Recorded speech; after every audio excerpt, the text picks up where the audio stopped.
welcome to the Sideline Podcast. My name is Kevin Showalter. My co-host Jared Booker will be joining us shortly as we dive into part 2 of 5 in a series we're calling The Case for Campus2Canton.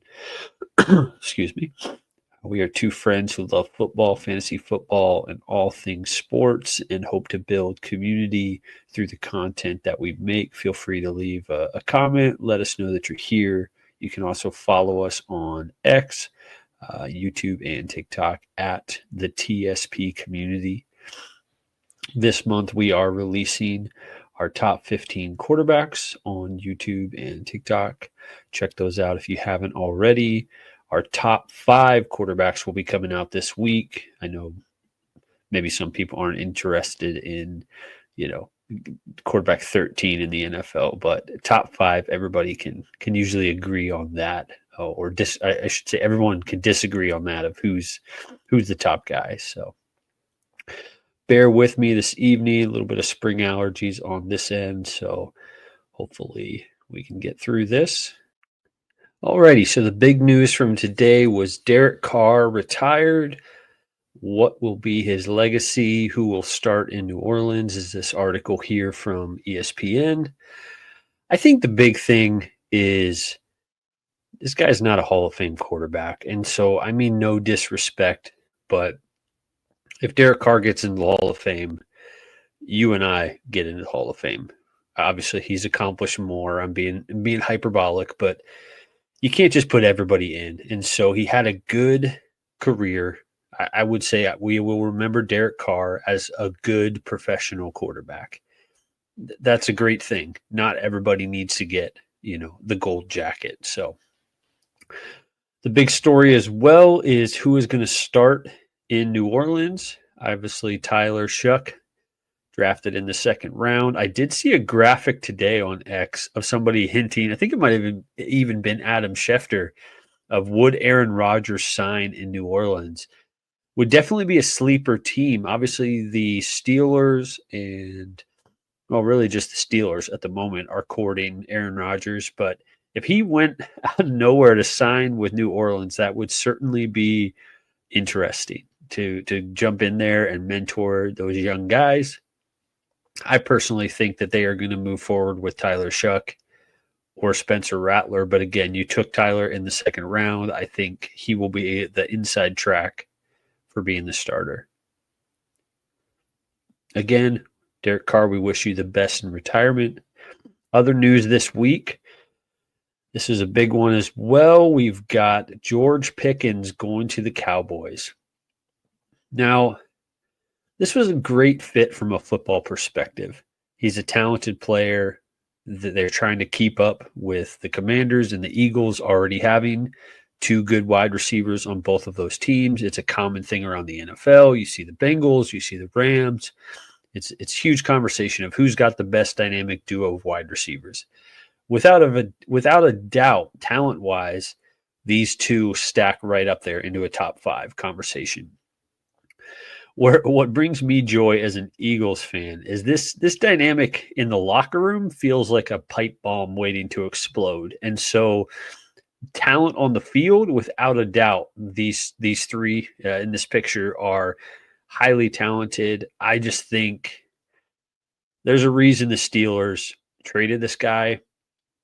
And you've seen all over X this week that the Steelers don't really miss when they trade somebody away. So whether it would be Antonio Brown or other receivers that they've traded, they usually were right in when they trade guys away. And so obviously Pickens is younger than a lot of the guys they have traded in the past. But I think get your Costco-sized popcorn ready and enjoy some fireworks. I personally don't think this is going to pan out. He's going to want a big contract after the season. I don't think they're going to pay Dak 60, CD 35, Micah Parsons 40, and then be able to also pay Pickens the contract that he wants. And so maybe a 1-year rental. We'll see. Either way, we will talk about it, and we will watch the Cowboys continue to suffer is what the hope. So Let's see here. Other news, we have the most popular quarterback 4 in the NFL. The last 2 days, you would swear this guy was a first-round pick and the runaway starter in Cleveland with how much video coverage and highlights. He's throwing dimes. He's throwing ducks. I've seen both. Someone posted yesterday, what a dime from Shedeur, and it was just your basic like running back out route 5-yard pass. And so it's just interesting, the media coverage of this guy. And so I think everybody across media just needs to pump the brakes and let him be. It would be interesting to see, like, is it the Sanders camp pushing some of this content out to say, hey, look, we are that guy. It's probably a little more of the media knows that, Shedeur dropping the Sanders is going to do ratings. And so, again, he is the most popular quarterback 4 in the NFL. You don't see the video highlights. You don't see the news on Dillon Gabriel, who was drafted higher. I will be curious to see how this plays out when the vets report, I believe this coming week. I think Joe Flacco is the runaway starter. Kenny Pickett's quarterback 2, and then Shedeur and Dillon Gabriel are fighting for that 3rd spot or practice squad, that type of thing. So I just think it's interesting, the coverage, and not saying that's why he slid to the 5th round, but no matter what, we will all be talking similar to the Cowboys and just curious to see how this plays out. So, all righty, TSP group time. This is the top. Let's see, we got the top 7 here in the NHL. This is our TSP group on ESPN. Just want to give an update now that we are through the first round.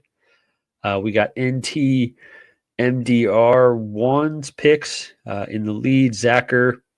And you two are on top right now. Then a group in second place. Your boy Kevin is holding it down there in second place. I'm feeling good. Well, let me say this. I'm feeling sort of good because where I'm positioned and I picked the Capitals. It's like in a March Madness. It's nice when you have good points left and your champion is still there. And I'm the only one who has the Capitals high up. And so I'm liking that. Vegas is they've got a tough matchup that they're dealing with. The Jets are obviously a good pick. Solid win last night for them. I believe they won last night. Yeah, they won last night. And Vegas is just interesting. They won. What is the Vegas series? Let me just pull that up here quick before we move on. I believe it is 2-1.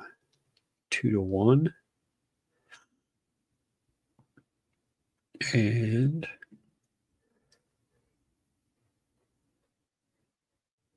it's 2-0 Edmonton. So big game actually tonight, happening in just a little bit. So this is going to be a must win for Vegas. You think you can't go down 3-0, especially against a dangerous team like Edmonton. Either way, this is an electric series. Obviously, the huge comeback the other night for the Oilers. They're just a fun team to watch.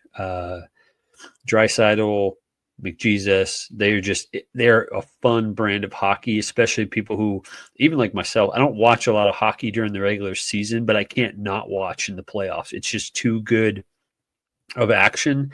And this year especially, the overtime games, the back and forth, the physicality. I mean, playoff hockey is about as good as it gets, and that's from diehard NFL fans. But yeah, playoff hockey is just incredible.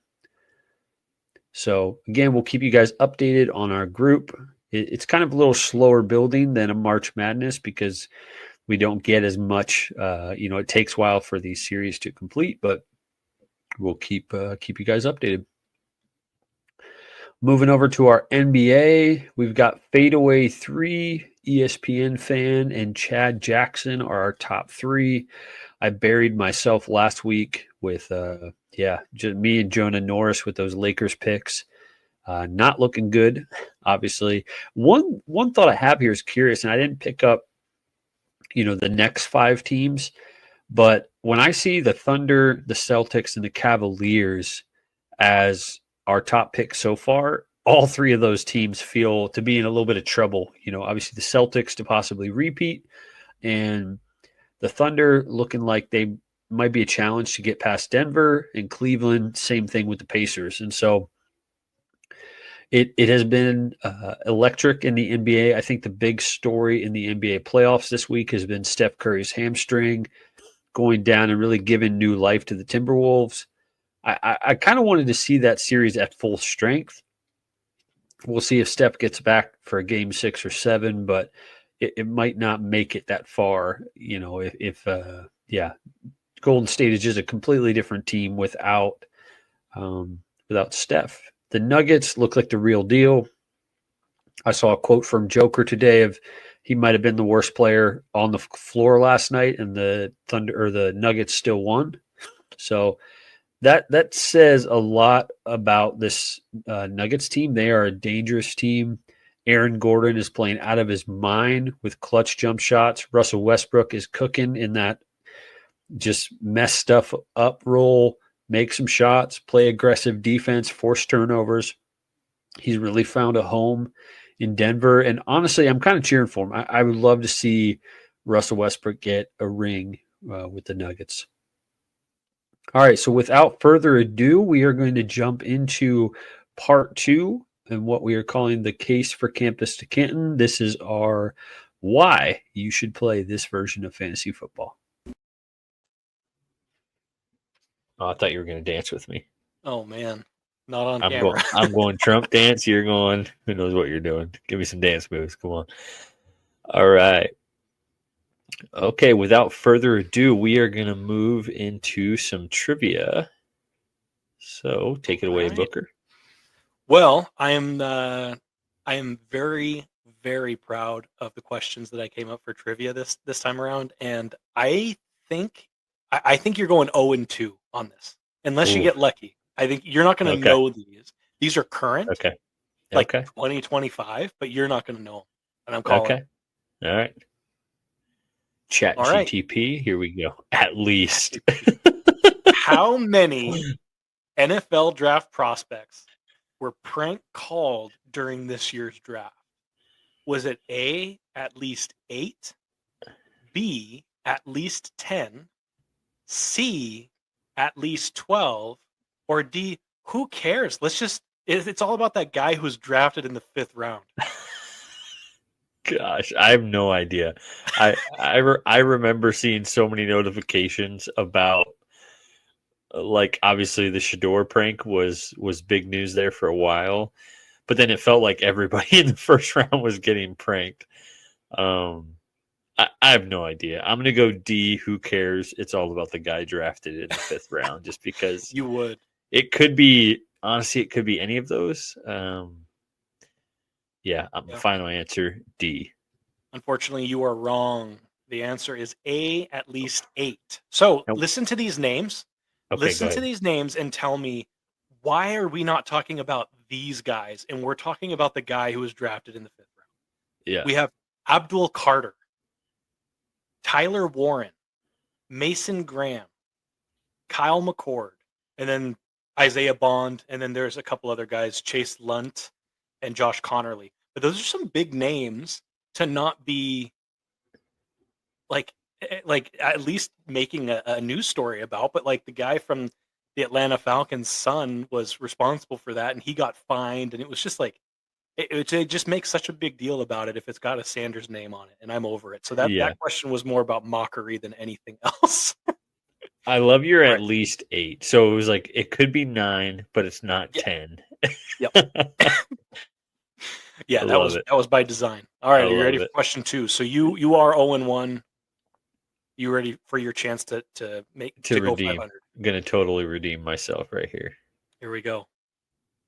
Which Power 5 university convinced a basketball player, like an NCAA basketball player, to stay and play football instead of entering the transfer portal and playing basketball for another school in 2025, 2026?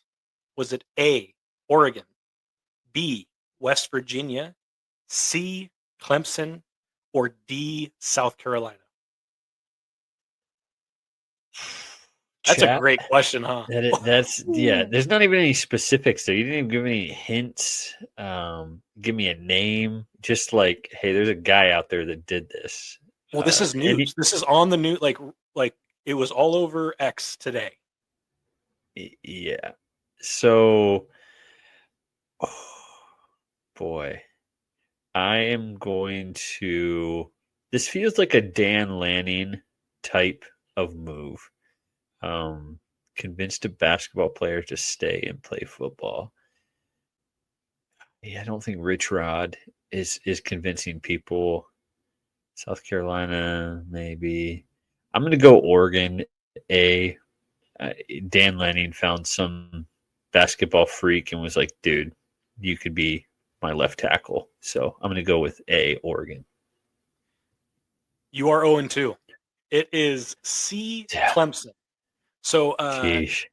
a gentleman named Ian Shiflin planned on playing college basketball in the next season.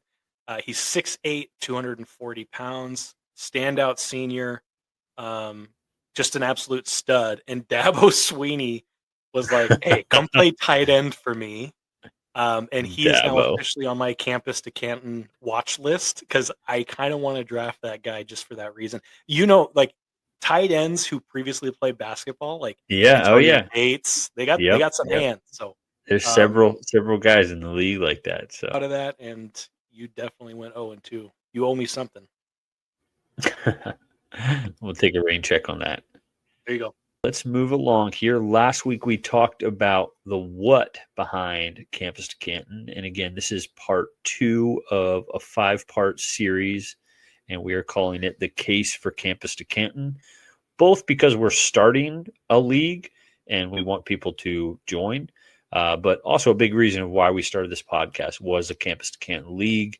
We started out as a heavily focused fantasy football podcast. We've expanded a little bit, but still some of our roots is there. So again, this is part 2. If you haven't watched part 1 on what is a Campus Canton League, encourage you to go back and watch that. You can listen as well on Apple and Spotify. So this week we are going to jump into the why. So if you haven't listened to what, go take a listen. We're going to give you some of the why. And I know you hear a lot about this, like football coaches and kids these days. I kind of am as I'm trying to raise children, like, yeah, the kids just want to know the why. It's no longer the day and age of like, just do what I say, like we want to know the why behind things. And so that's what we're trying to accomplish tonight is share a little bit of the why you should play this type of league and why we have enjoyed playing this format.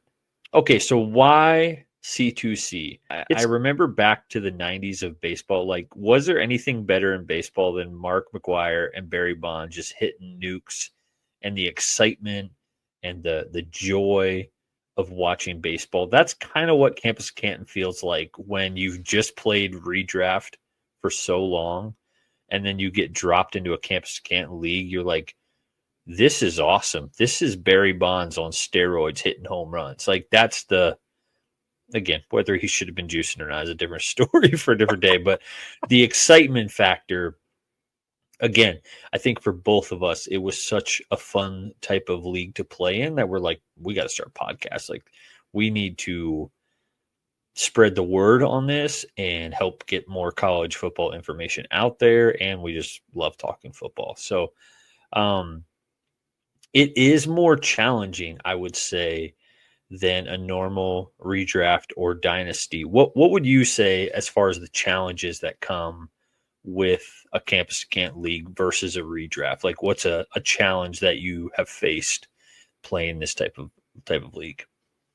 Well, it's kind of like it's a blessing and a curse because it is not a plug and play, set it and forget it. There are casual fantasy football players in redraft. It's just like you just leave your lineup, and there's people that don't touch their lineups and make it to the playoffs. That's not the case with Campus to Canton, and that's why it's a little more challenging. But it's also why I really really love it is because you got to be active, and the more Yeah. active you are, the greater like just interaction with your league mates and trash talk and trades going back and forth. Like I've been in redraft leagues for years, and there's no trades happening. So I love the idea of like, hey, I'll trade you 3 college guys for this NFL guy, or like it just opens up a world to like do so much more than you can do in like an NFL redraft. So Yeah. And I feel like I noticed that as well, that it almost, when one trade happens, you're like, oh man, I got to get in on the trade. Like people are yeah, selling off their NFL assets. Like I need to get in on this, And so yep, it was the most trading still. I mean, even now I'm kind of waiting for it to pop off here in this preseason as we're going into 2025.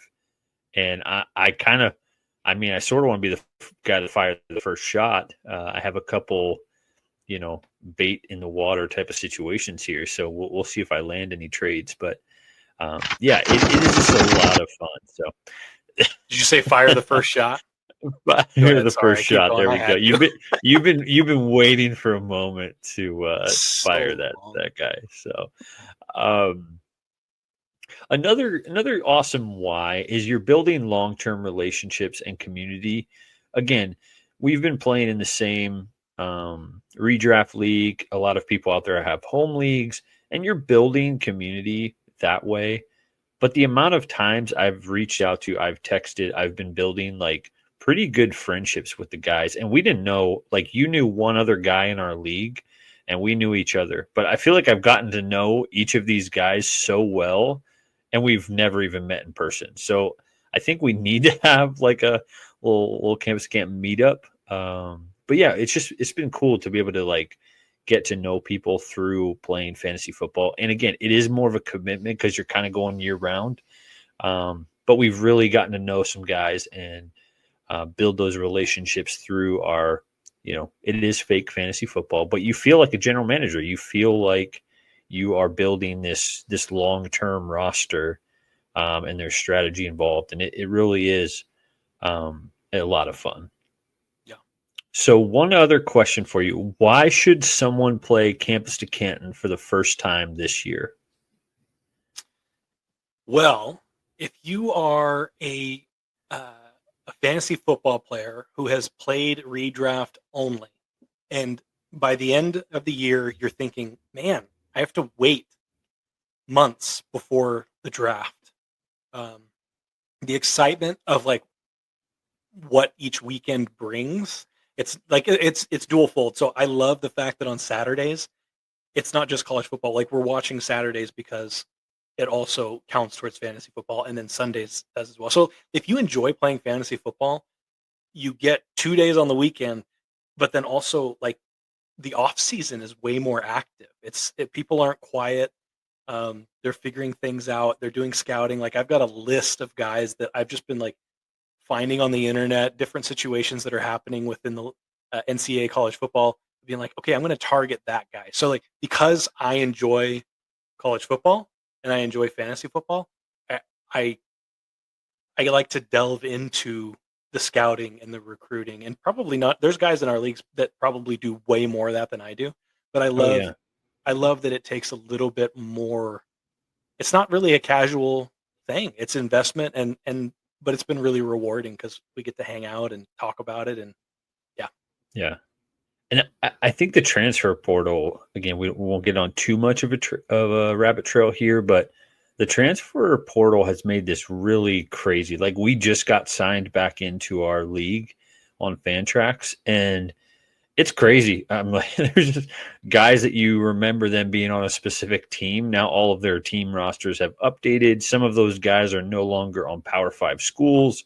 So in our league, they're going to get put onto a spreadsheet where we still get to keep them, but they're not going to contribute towards our team. And so the transfer portal has certainly made this interesting. Like I traded for Jaden Davis last year, and I'm just waiting for him to transfer, which I think the window is already closed. I believe the spring window is closed at the time of this recording. But I feel like he's going to transfer at some point. That the job is so clearly Bryce Underwood. Obviously, one injury away from anybody, getting their number called. But just players like that where you're like, oh, this guy's going to transfer, highly recruited, but is he going to be on my team for the long run? So, yeah, and I mean, so I had Isaiah Bond on my team, and stud in college, and he was like a real asset on my team, and I was able to use him on my team to like trade for some other assets that I wanted. And it turns out, because it's a Campus2Canton league, it turns out he doesn't even get drafted. So yeah, I trade him off before he. So there's things like that where you really do have to think. You got to think ahead, and I love that. yeah, yeah. Okay, so this will be sort of the second half of this is still a why, but we're going to get into a little bit of how here. So some more of the why is we love building community, and this is we're gonna touch on some things on why we are starting a TSP Campus2Canton League. So yeah, there'll be which kind of blends into the how you can get started if you'd like to. So we love building community, and that's a big part of why we wanted to start this podcast. As you've noticed, even in our branding and our handles, like we are trying to expand this beyond just Booker and I. And so we love how fantasy football, these little challenges we've been doing during the NBA, the NHL playoffs, March Madness, there's just awesome opportunities to connect with people. And yeah, there's just so many things that divide us and drive us apart that fantasy sports is something that brings people together. And so we both really enjoy that. And we envision, like, I don't know, it would be awesome to have like a TSP hub or host of like those of you who play with us in this first league. Hey, let's play in this league for 2 or 3 years, and then let's start actually 10 leagues from each of us and kind of convert our home leagues into a Campus2Canton. So I was actually talking to a friend the other day, and he's like, yeah, we're in sort of a home league, and he's like, I don't want to be the commissioner anymore. And I'm like, I think I'm just going to get this guy to jump into our Campus2Canton, because it's like he wants to play. He just doesn't want the grind of the redraft every year. And so, yeah, I think it would be awesome if we had the opportunity to like get a bunch of people playing Campus2Canton, and then, hey, let's convert, even if it's not convert, let's start new leagues with our with our home, with those people in your cities around the world. We just think that would be awesome. We would love to see this game grow, specifically Campus2Canton, and hopefully in 3 and 5 years, there's way more information. There's a lot more information available where it is a challenge, where you're trying to figure out who's starting, who's sitting, who transferred, who didn't. There is good information out there, but it's still limited because this format isn't as mainstream. So we are trying to help grow that. And so that then in turn, there will be more information and more common where people are playing this and, just again, continuing to grow this sphere of fantasy football. So reach out to us if you would like to be a part of the TSP Campus2Canton League. Feel free to shoot us a DM to any of those handles down below, and we would love to get you connected with our league. So thanks again for listening to this episode 32. Can't believe we're already 32 episodes into this thing. If you enjoy this podcast, feel free to follow us on X at TSP, at the TSP community. Same thing on YouTube and TikTok. You can follow Booker at TSP_Booker, myself at TSP_Kevin. Until next time. Bye, everybody.